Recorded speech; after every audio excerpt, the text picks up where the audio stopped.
Assalamualaikum warahmatullahi ta'ala wabarakatuh. Bismillahirrahmanirrahim. Alhamdulillahilladzi hadana bi'abdihil mukhtari man da'ana ilaihi bil izni wa qad nadana labbaika ya man dallana wa hadana.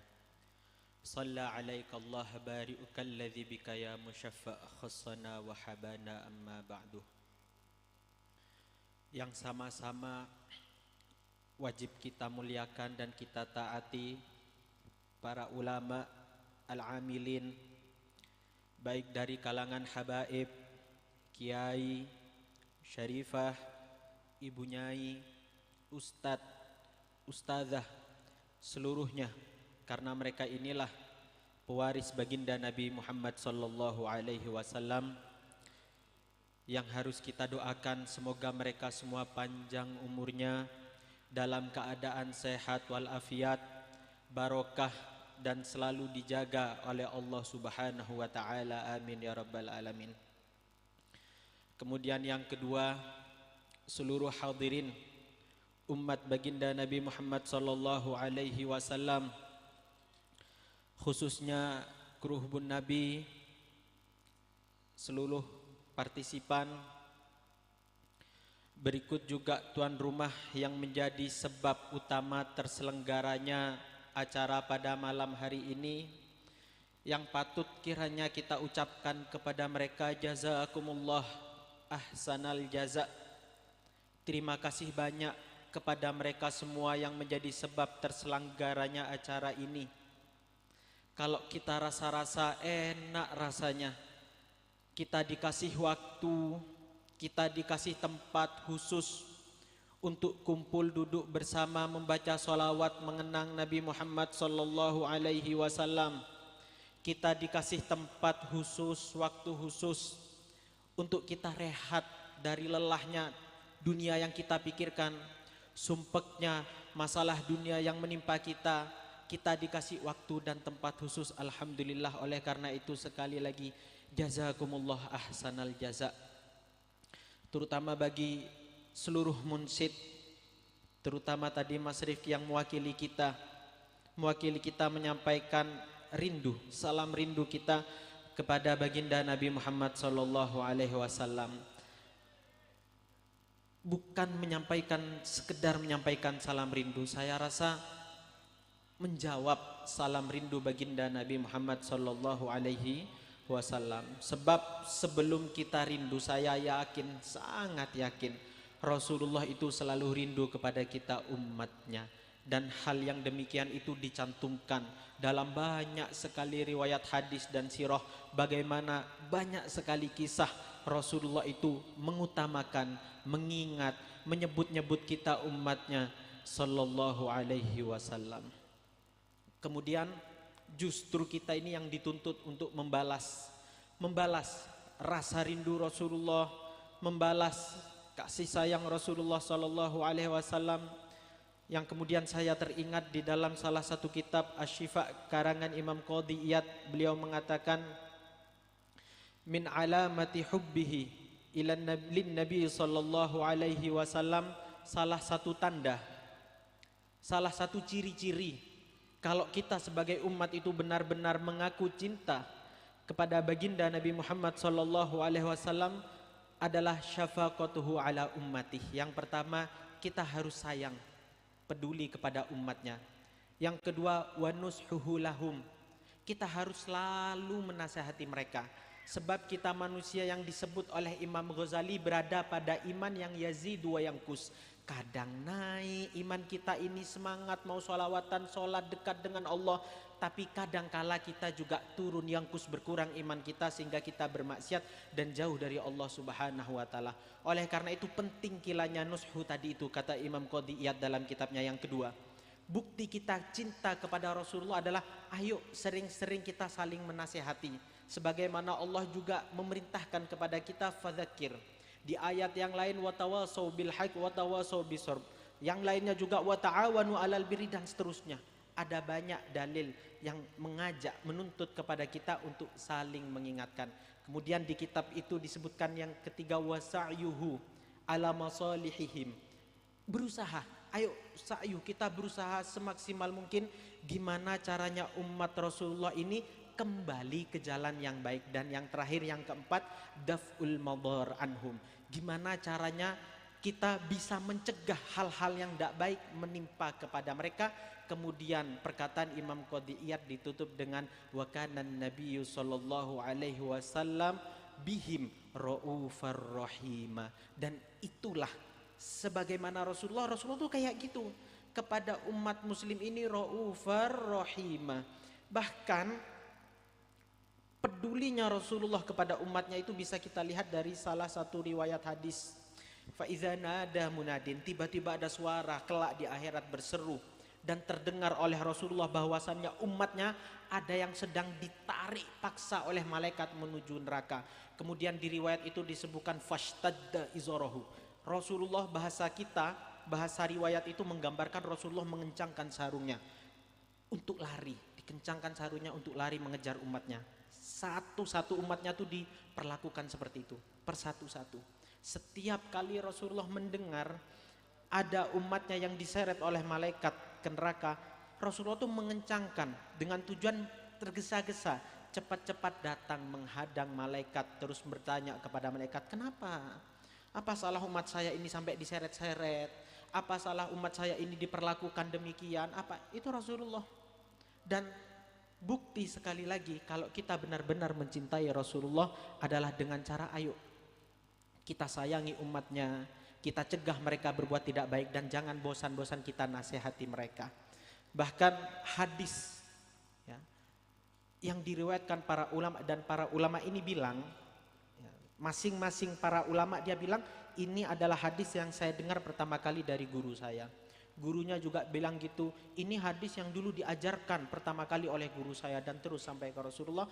Isi atau bunyi hadisnya adalah Ar-Rahimun yarhamuhumur Rahman. Orang yang sayang, punya sifat pengasih, penyayang, itu akan disayang oleh Allah Subhanahu wa ta'ala. Oleh karena itu Allah memerintahkan, Rasulullah memerintahkan, irhamu man fil ardi, ayo sayangi semuanya yang ada di bumi ini, baik manusia, hewan, dan manusia bukan. Yang tidak baik juga harus kita sayangi.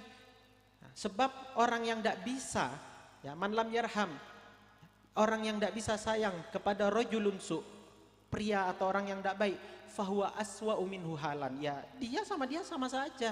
Orang kalau gak bisa berbuat baik kepada orang yang tidak baik, maka ya dia juga tidak baik. Sebagaimana yang di hadis lain, Rasulullah itu juga bilang, kata Rasulullah, laisal wasil bil mukafi wa innamal wasil bil muqati. Kata Rasulullah, namanya berbuat baik atau menyambung tali silaturahmi, nyambung. Kalau nyambung itu harus putus. Kalau tersambung seperti ini kemudian disambung, ya gak nyambung namanya. Makanya kata Rasulullah, laisal wasil bil mukafi, orang menyambung tali silaturahmi, orang berbuat baik bukan hanya ke orang yang baik saja.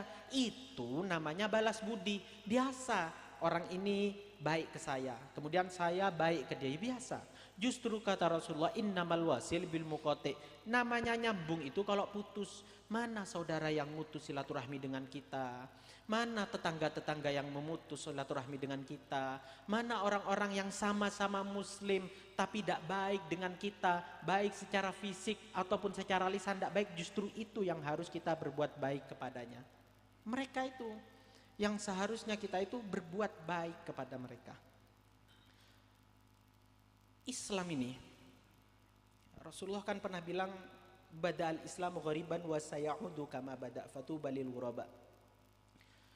Kata Rasulullah, dulu waktu Islam baru ada, Islam ini terasa asing, aneh. Semua hal baru itu ya asing, kita tidak kenal. Dan Rasulullah berjuang untuk mengenalkan Islam. Nah, kemudian kata Rasulullah, nanti di akhir zaman, ya zaman kita ini, Islam akan kembali asing. Maka saya berusaha, ayo kita lah bersama-sama semuanya, ayo berusaha kita kembalikan Islam ini kepada semestinya. Ayo kita tiru cara-cara Rasulullah dulu, gimana beliau itu tadi raufar rahimah, mengenalkan Islam ini dengan cara yang sangat santun. Bahkan kalau kita tanya siapa muslim dan apa itu Islam? Muslim kata Rasulullah, man salimal muslim min lisanihi wa yadihi. kita nih disebut Islam sebab kita orang yang harus bisa menjaga tangan dan lisan kita agar tidak menyakiti orang lain. Kalau bahasa sekarang, kita nggak boleh ngebully orang lain baik secara fisik maupun psikis, baik secara verbal ngejek secara langsung atau non verbal nyindir. Itu sama-sama tidak boleh. Rasulullah sangat perhatian dengan itu. Dan kita harus sangat bersyukur menjadi umat Rasulullah. Jangankan umat-umat yang lain.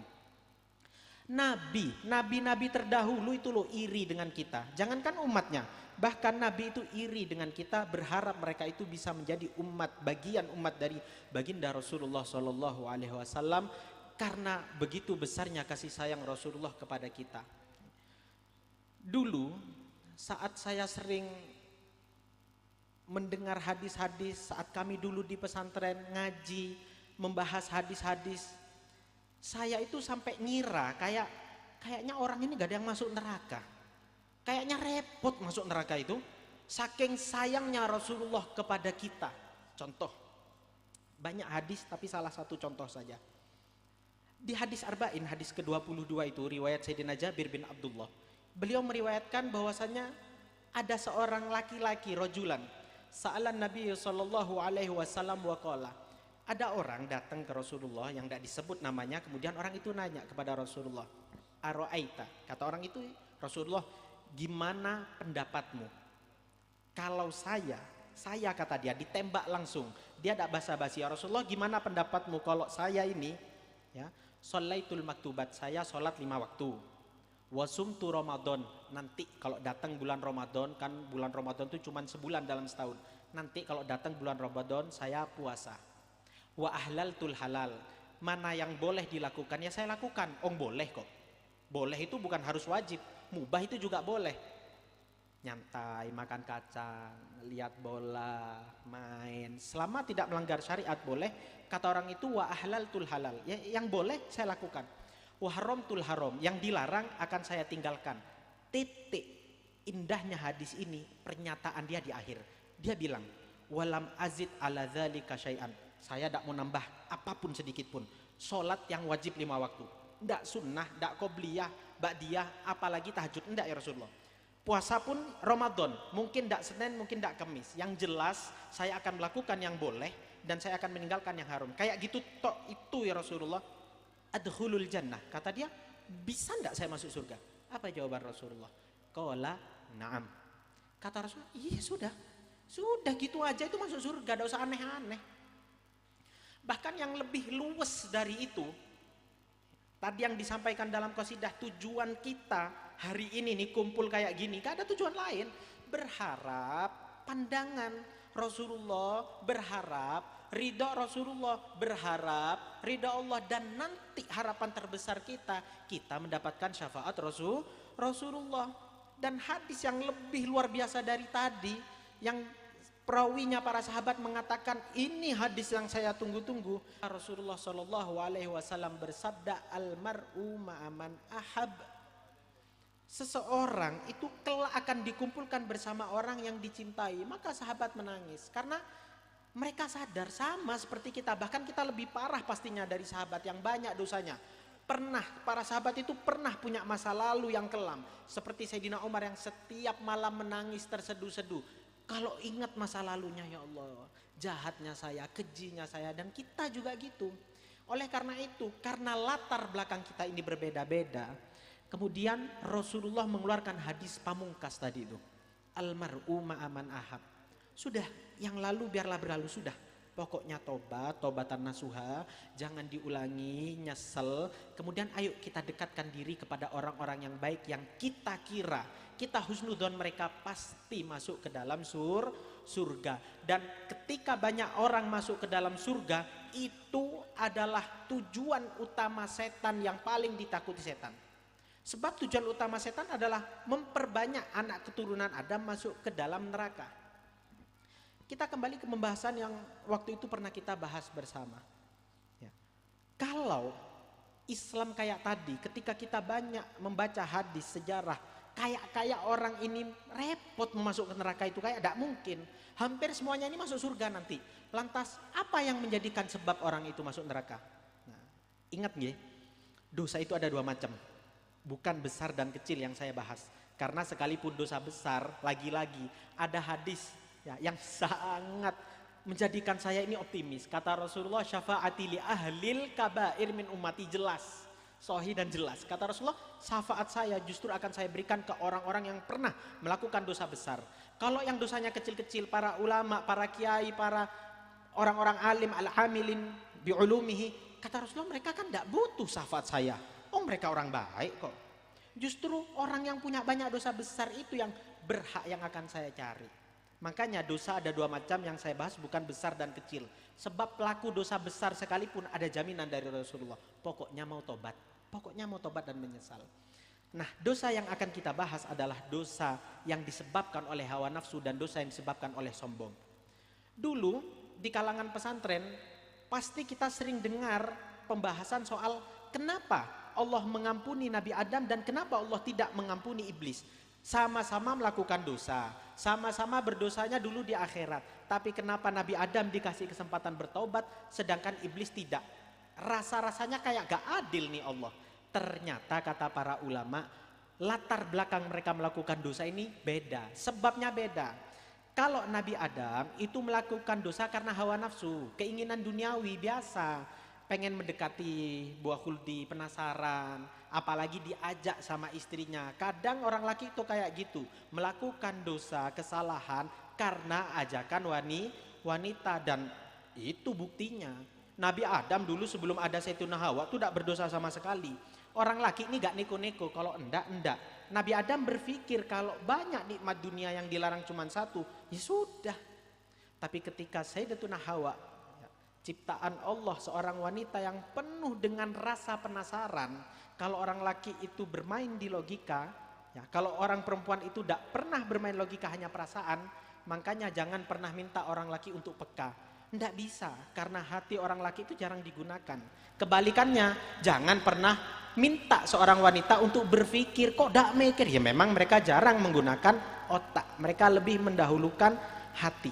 Nah, contohnya tadi, ketika Nabi Adam memiliki Sayyidatuna Hawa, maka setan memiliki celah sekarang lewat Sayyidatuna Hawa, dan akhirnya mereka melakukan kesalahan, kisah yang sudah terkenal dan dikeluarkan dari surga, tapi dikasih kesempatan untuk taubat. Sedangkan iblis kan tidak, dilaknat. Loh, kenapa kok iblis tidak dikasih kesempatan? Sebab para ulama sepakat inti sebab iblis ini melakukan dosa adalah sombong. Dia mempertanyakan, loh ya Allah kenapa kok? Sehingga kata Allah, oh meragukan saya, merasa lebih hebat sekarang, merasa lebih pinter, merasa lebih tahu. Sedangkan kau dengan segala nikmat, kelebihan yang kau miliki itu saya yang ngasih. Sekarang giliran saya minta cuman untuk sujud melayani Adam, dia protes. Loh kok saya? Nggak kebalik tahun, saya seniornya, ini junior. Saya diciptakan ribuan tahun lebih dulu. Dan saya ini jauh lebih perkasa. Khalaqtani min nar wa khalaqtahu, dan seterusnya. Saya terbuat dari api, sedangkan dan ini adalah sifat-sifat sombong. Makanya kata Rasulullah, la yadkhulul jannah ya man kana fi qalbihi mithqal dzarrah minal kibri. Sebesar biji wijen saja kecil, tapi itu benih sombong di hati, itu bisa menjadikan sebab orang tidak bisa masuk ke dalam surga. Dan apa itu sombong? Sombong itu adalah batrul haq wa ghamtun nas. Sombong itu bukan pamer, bukan. Kalau pamer itu ada yang boleh, ada yang enggak. Memamerkan nikmat ada kalanya dianjurkan. Wa amma bi ni'mati rabbika fahaddits, kata Allah SWT dalam Al-Quran. Ada kalanya kita menunjukkan apa yang kita miliki justru bentuk syukur. Kemudian sombong itu apa? Batrul haq wa ghamtun nas. Ketika kita tidak mau, tidak peduli dengan kebaikan, sudah fanatik, buta. Pokoknya saya tidak suka. Terserah orang mau bilang apa, mau ribuan orang bilang apa, mau ada dalilnya, saya tidak peduli, saya tidak suka. Batrul haq wa ghamtun nas, sukanya ngeremehin orang lain. Beda dengan pamer belum tentu ngeremehin. Ini meremehkan orang lain. Kita masuk ke pembahasan yang inti. Islam itu sekali lagi indah. Dia itu agama penuh kasih sayang, lemah lembut. Kita bisa belajar dari Rasulullah. Tadi juga sudah saya sampaikan beberapa hadis bahwasanya Muslim itu man salimal muslim min lisani wa yadi. Islam itu sangat peduli dengan sesama manusia, bahkan kesemuanya.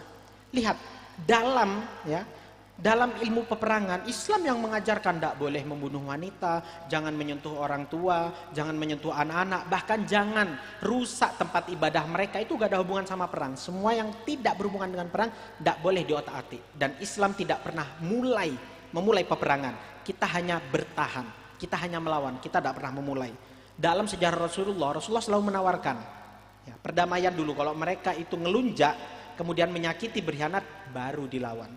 Dan itu pun kita juga tahu dalam sirah, Rasulullah pernah ketika sudah melawan umat kafir, kemudian salah seorang tentara kafir terjatuh tersungkur, kemudian dia membaca syahadat dan tetap dilukai oleh sahabat. Rasulullah marah besar, marah Rasulullah. Kemudian sahabat itu sama seperti kita, pastinya kita juga akan melakukan yang sama. Ini musuh kafir menyakiti, pas kalah baca syahadat, berarti kemungkinan besar ya, dia itu hanya pengen selamat. Tapi tetap apa kata Rasulullah? Tahu dari mana? Sudah kamu belah hatinya? Ya, tahu dari mana? Itu Rasulullah tetap tidak mau. Dalam urusan perang seperti itu saja, genting, Rasulullah tetap Raufur Rahim, tidak mau ngotak-ngatik. Sudah kalau orang kalah, sudah dosa disakiti buat apa? Dalam bersosial sehari-hari, jelas Rasulullah kita banyak sekali mendengar cerita bagaimana Rasulullah berbuat baik dengan tetangga-tetangganya, dengan orang-orang yang menyakiti Rasulullah. Bahkan Rasulullah pernah menegur, ini urusan sosial plus ibadah. Hadis yang terkenal juga, Rasulullah itu pernah menegur Sayyidina Mu'adz, aturidu antakuna fattanan ya Mu'adz. Mu'adz, kamu ini pengen menyebarkan fitnah. Apa memangnya kesalahan Sayyidina Mu'adz? Kesalahan beliau ketika menjadi imam baca surah yang panjang. Kata Rasulullah, lihat makmummu dulu, toleh. Makanya imam kalau merapikan shaf itu sunnah menoleh dan bilang sausufufakum fa inna taswiyatas. Dilihat coba di belakang. Jangan-jangan ada orang tua, jangan-jangan ada orang sakit, jangan-jangan ada ibu-ibu, yang artinya jangan diperlama. Biar mereka enggak malas ke masjid.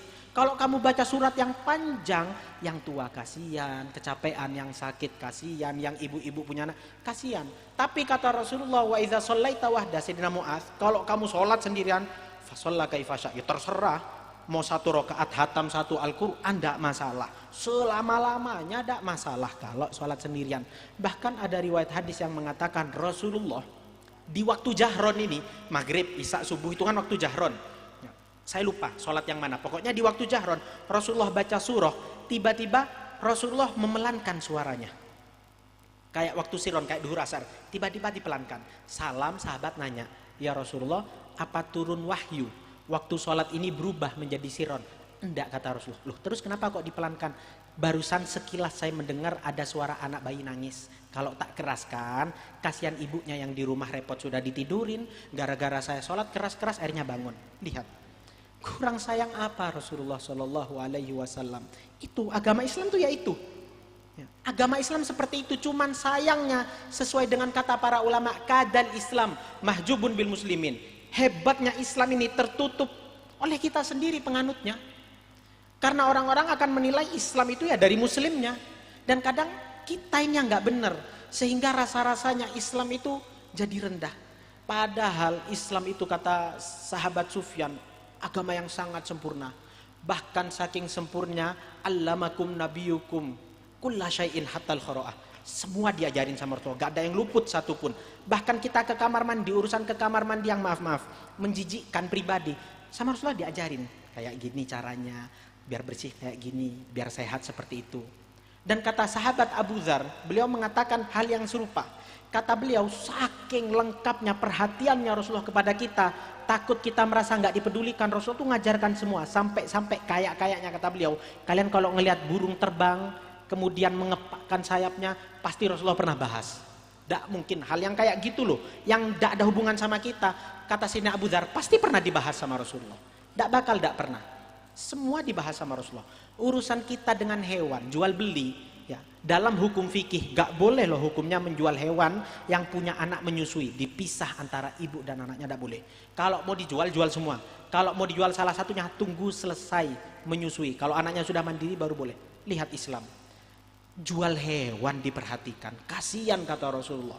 Kurang lengkap apa?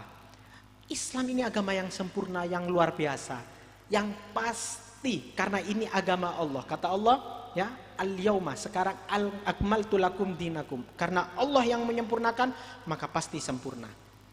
Lantas apa kekurangan Islam? Sekali lagi kekurangan Islam adalah kita. Islam ini agama yang hebat, yang luar biasa. Dan musuh utama Islam itu adalah fitnah dan perpecahan. Gak ada yang bisa mengalahkan Islam. Tak bakal ada. Allah sendiri sudah mensifatkan di dalam Al-Quran. Kata Allah SWT dalam Al-Quran, beliau bertanya dengan bahasa retorika, pertanyaan yang sebenarnya tidak usah dijawab. Kata Allah, kam min fi'atin qalilatin ghalabat fi'atan katsiratan biiznillah. Islam ini kalau jumlahnya sedikit, tapi kalau mereka itu benar-benar menegakkan Islam karena Allah, tidak mungkin kalah. Karena di setiap langkah mereka, peperangan yang mereka lakukan, Allah akan membantu mereka. Dan kita juga yang tahu dan pernah membaca sejarah pasti tahu bagaimana Islam itu selalu menang dalam peperangan meskipun jumlahnya sedikit. Dan ketika Islam kalah pasti karena ada pengkhianat di situ. Kalau musuhnya kita ini Islam sendiri, baru kita akan kalah. Dan sebenarnya kalau kita bahas ini dari dulu, kalau kita mau melek ya, sadar dari dulu loh Islam itu dirusak dari dalam, pola pikir kita yang dirusak. Dulu tahun 2005 ingat ketika ada pesawat itu yang nabrak gedung di Amerika, Islam yang disalahkan, kemudian tersebar Islam adalah teroris, meredup, sudah selesai sudah. Kemudian pernah juga kita diadu domba, ya, antara habaib dan kiai diadu domba, nggak berhasil, redup. Ganti yang lain, syariat-syariat kita dibentur-benturkan dengan tradisi, saking jahatnya mereka.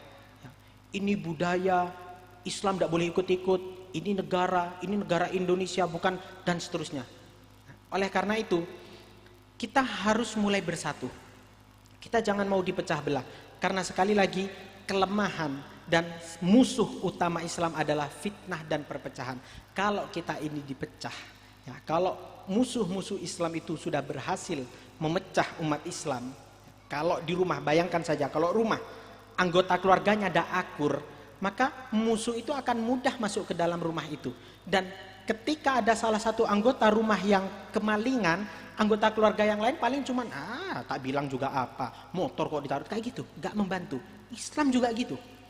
Ketika Islam itu sudah bisa dipecah belah, kemudian kita bertengkar atau musuh mulai mengorek-ngorek kita, mereka akan tersenyum tertawa. Ya, kayak sekarang ini saya yakin musuh-musuh Islam sudah melihat titik terang. Ya, Indonesia sebagai penganut atau jumlah muslim terbesar, Indonesia bukan negara muslim, saya tidak bilang Islam negara Islam, tidak, tapi penduduknya mayoritas muslim dan jumlahnya terbesar di dunia, Islam yang banyak. Jadi ini ancaman yang sungguhan bagi musuh-musuh muslim, sehingga harus dirusak. Dan sekarang Islam sekali lagi sudah mulai rusak. Dan apa dampaknya? Ya, saya tidak membahas yang kemarin sudah selesai, sudah selesai itu. Sudah, mereka akan cari cara yang lain. Bisa jadi tahun depan, 2 tahun lagi, 5 tahun, 10 tahun, atau zaman anak-anak kita besar akan ada fitnah yang lebih keji, lebih kejam dari yang kemarin itu. Kita bahas yang akan datang. Oleh karena itu kita siap-siap dari sekarang untuk memperkuatkan tali silaturahmi. Tapi saya akan membahas sedikit sebelum saya tutup, ya, adalah dampak. Sadar enggak? Dampak perpecahan dari tahun kapan, entah terus gak berhenti-berhenti sampai sekarang. Satu, kita kalau kita lihat umat muslim ini sudah mulai sering loh bermusuhan sesama muslim. Minimal kita berseberangan pendapat, dan pendapat ini berseberangan bukan kala ikhtilaf rahmah, bukan karena itu, karena menyebabkan permusuhan. Itu minimal. Saya sering melihat, ya, muslim itu sudah sering berdebat, saling menyalahkan. Itu dampak yang kecil, minimal. Kedua, ya, orang-orang sudah mulai kurang etika, golil adab, dan mereka mulai berani loh menyentil, menyindir, menyakiti ulama-ulama kita. Kalian lihat di sosial media, bahkan yang muslim mulai menyakiti ulama-ulama kita sendiri, yang katanya mereka itu pro dengan ulama pribumi, dengan kiai Nusantara, tapi mereka sering merendahkan. Oh kalau ini jongosnya, oh kalau ini ikut ini. Apa bedanya? Apa bedanya? Sama saja.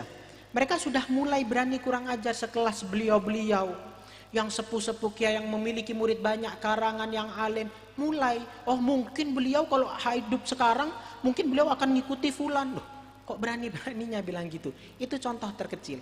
Bahkan saya mulai ini, ya, saya pernah sering dengar melihat komentar orang-orang mulai membicarakan soal ulama-ulama kita yang sangat banyak, yang sekali Ustadz Abdul Somad, Ustadz Edi Hidayat, itu mulai mereka kritik dengan mereka ini orang alim tidak bisa dipercaya sudah. Mereka menyuruh kita untuk menjauhi, jangan mengejar dunia, tapi mereka punya mobil. Mereka berani bilang gitu sekarang, menyalahkan. Ingat ya, perlu dibedakan. Para ulama memang pasti menganjurkan, mengajarkan kepada kita untuk tidak mengejar. Bukan berarti tidak boleh memiliki. Kalau kita memiliki tanpa mengejar, tidak masalah dong. Yang tidak boleh itu kalau hati kita, pikiran kita ini dunia terus. Tapi kalau pikiran kita, hati kita, akhirat, kemudian kita memiliki dunia, tidak masalah. Tidak masalah sama sekali. Yang dilarang itu kalau diri kita diperbudak dunia.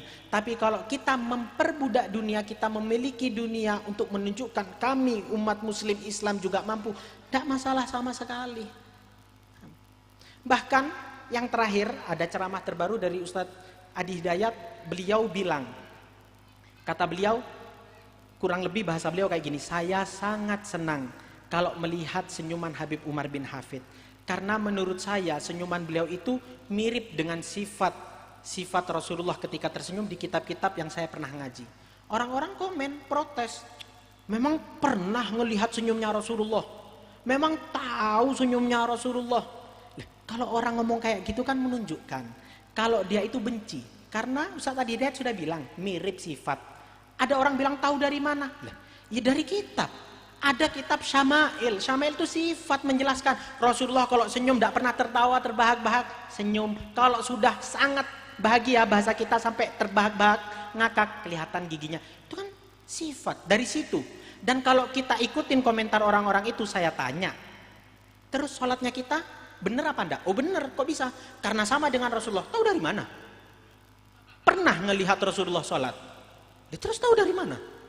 Ikan tahu dari kitab. Ketika Rasulullah bilang sallu kama ra'aitumuni usolli, sahabat melihat, oh gini, ke tabi'in, tabi'ut tabi'in, seterusnya ke kita. Kan sama kayak gitu. Maka ketika beliau, ya itu contoh saja, sudah berani menyindir. Bahkan maulid sudah lama, sekarang diulang lagi, dibilang bid'ah lagi dan macam-macam. Bahkan juga ada yang terbaru bilang cium tangan itu bid'ah, ada Rasulullah tidak pernah. Berarti dia tidak pernah baca kitab. Ada ulama sekaliber Al-Mubarakfuri atau yang lebih sepuh dari beliau, Al-Hafidh. Hafidh itu artinya ahli hadis. Nama Hafidh itu adalah Abu Bakar bin Muhammad Mukri. Abu Bakar Muhammad Mukri. Beliau itu punya satu kitab juz khusus tentang fadilah atau kebolehan dan keutamaan takbilu, lihat, mencium tangan, dikumpulkan hadis-hadis. Dan salah satunya adalah riwayat hadis dari tadi Jabir bin Abdullah, dari sahabat Jabir bin Abdullah juga pernah melihat Sayyidina Umar berdiri ketika Rasulullah datang kemudian mencium tangan Rasulullah Shallallahu Alaihi Wasallam. Itu keadaan kita, itu keadaan kita. Muslim dibentur-benturkan, ulama kita mulai dihina-hina. Kalau kita biarkan perpecahan ini akan terus seperti itu. Dan juga Islam mulai dibenturkan dengan tradisi. Ada hadis yang Rasulullah pernah bilang, mensifatkan, menggambarkan tentang umat akhir zaman. Zaman akan datang nanti zaman la yabqa minal Islam illa ismuh. Islam ini cuma tersisa namanya saja, tapi banyak orang yang tidak kenal, bahkan muslim tapi sifatnya tidak seperti muslim. Wa la yabqa minal Qur'an illa rasmuh, jelas sekarang. Al-Quran ada tulisannya, tapi yang baca tidak ada, cuma tersisa tulisannya. Ya jelas, di rumah kita ada Al-Quran, yang baca tidak ada. Kalau kita pun baca nanti nunggu bulan Ramadan, jelas sudah. Kata Rasulullah juga, hammuhum butunuhum, obsesi mereka perut mereka, wadinuhum amwaluhum, agama mereka bisa dibeli dengan harta mereka. Udah jelas sudah. Dilanjutkan sama Rasulullah riwayat Sayyidina Ali, jelas. Kata Rasulullah apa? Al bid'ah fihimus sunnah, was sunnah fihimul bid'ah. Bid'ah dibilang sunnah, yang sunnah dibilang bid'ah, kata Rasulullah. La bil qalil yaknaun wala bil katsir yashbaun. Banyak orang nanti di akhir zaman itu punya, tapi mereka tidak bersyukur. Ketika punya banyak, ya juga gak kenyang-kenyang. Sesuai dengan firman Allah SWT, alhaakumut takatsur. Terus saja cari dunia itu sampai kapan? Hatta zurtumul maqabir, sampai masuk ke dalam kuburan. Kalau sudah masuk, kalla sawfa ta'lamun, baru tahu. Kalau orang sudah mati, maka dulu yang nyata kayak sekarang hanya tersisa cerita. Dan dulu yang cerita, oh surga itu, oh ini, akan menjadinya nyata. Kalau sudah seperti itu, lantas mau apa kita? Tak bisa, ada kesempatan. Oleh karena itu sekali lagi saya himbau, ayo bersatu. Jangan sampai berpecah belah. Lihat saudara-saudara kita di Palestina. Bisa jadi Allah belum memberikan kepada mereka kemenangan karena kita tidak bersatu masih. Sampai sekarang bahkan ada umat muslim yang mendukung Israel. Ini salah kita sendiri. Musibah mereka itu musibah kita juga. Akhir Agustus kemarin sampai awal September ada 2 anak kecil ya, asli dari Gaza yang bernama Abdurrahman umur 10 tahun, Walid umur 7 tahun. Mereka dikeluarkan dari Gaza ke Turki oleh salah seorang pemuka ya, pembela, pejuang orang-orang di Gaza. Mereka dikeluarkan, awalnya mereka nolak. Ketika dikasih tahu, loh kamu ini penerus, baru mereka mau ngungsi ke Turki. Kemudian didengar oleh salah satu aktivis Indonesia yang kita kenal dengan Abdurrahman Gaza. Dia datang ke Turki mau ngajak ke Indonesia, anak 2 itu tidak mau. Kata mereka, enggak, saya tidak mau lari, saya mau kembali lagi. Akhirnya dia mikir Abdurrahman, gimana caranya mereka mau ke Indonesia. Akhirnya Abdurrahman bilang dengan bahasa dan tujuan yang sama, kata dia, ke Indonesia bukan lari, tapi untuk menyuarakan biar mereka tahu. Akhirnya mereka mikir, oh ini bagian dari perjuangan. Iya, baru mereka datang. Dan dari akhir Agustus sampai awal September mereka mengisi di podcast, di YouTube, bahkan datang ke Markas Usari Habib Rizik dan banyak. Dan hampir ya ucapan-ucapan mereka itu luar biasa. Salah satu yang saya ingat mereka bilang, kita kelaparan, kita ketakutan. Saya anak kecil, tidak mungkin tidak takut, kita ketakutan. Dan kita sedih, kita menangis. Tapi ingat, jangan jadikan air mata kita itu air mata kalian juga. Simpan air mata kalian, jadikan itu bahan bakar untuk kalian melawan orang-orang yang tidak jahat itu, Zionis Israel itu. Itu anak kecil 10 tahun kayak gitu. Kita bilang Palestina kalah, mana ada orang kalah mentalnya kayak gitu. Itu mental-mental pejuang, itu adalah mental pemenang. Dan mungkin sekali lagi kenapa mereka masih seperti itu, kita ini loh, tidak malu tak sama mereka. Mereka bersatu punya cobaan yang berat, kita cobaan apa kita? Cobaan yang remeh-remeh kita ini loh, diperdebatkan. Inilah itu, saya tidak setuju, saya benci itu. Sampai kapan? Dan kalau kita terus-teruskan, naudzubillah, bisa jadi nanti akan menimpa hal yang naudzubillah enggak kita inginkan. Oleh karena itu, sekali lagi, ayo kita bersatu, kita pertahankan, kita senangkan Rasulullah dengan cara yang kayak tadi, syafaqatuhu al ummati. Kita sayangi semua yang pernah membenci kita, siapapun itu yang menyindir, ayo kita pandang mereka kasihan. Ini umat Rasulullah yang sedang salah jalan, kita kembalikan biar Rasulullah senang. Terakhir, izinkan saya untuk menutup dengan doa kunut nazilah seperti biasanya. Biar Rasulullah, ya biar kita totalitas, kita minta, ya kita tunjukkan, kita berharap ya, pandangan nazarah dari baginda Rasulullah SAW. Kita berharap ya semoga berkah acara pada malam ini, pahalanya ya, terutama pahala utama ini diberikan kepada Sohibul Hajah, kepada almarhum Bapak Ratijo dan juga kepada Agus Nur Hamid ya. Tapi juga selebihnya semoga diberikan kepada seluruh keluarga kita yang telah mendahului kita, dan juga diberikan kepada kita berupa husnul khotimah. Bismillahirrahmanirrahim.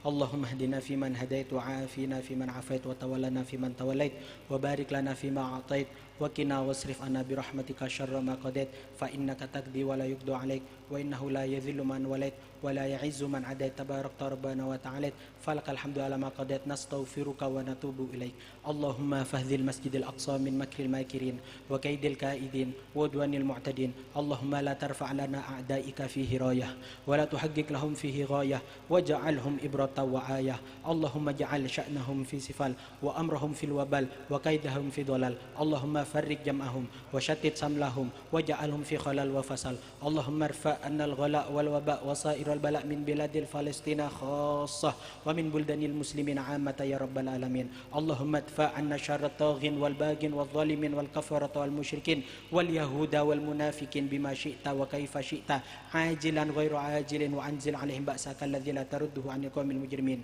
Allahumma ansuril muslimin fi Palestin wa ansuril muslimin fi kulli makan. Allahumma ansur umat sayyidina Muhammad wajbur umat sayyidina Muhammad wa farij umat sayyidina Muhammad warham umat sayyidina Muhammad bihaqqi sayyidina Muhammad wa qina wa iyyahum min syarri masaibid dunya wad din innaka ala kulli syai'in qadir. Wa sallallahu ala sayyidina Muhammadin nabiyil ummi wa ala alihi washabbihi wasallam walhamdulillahi rabbil alamin.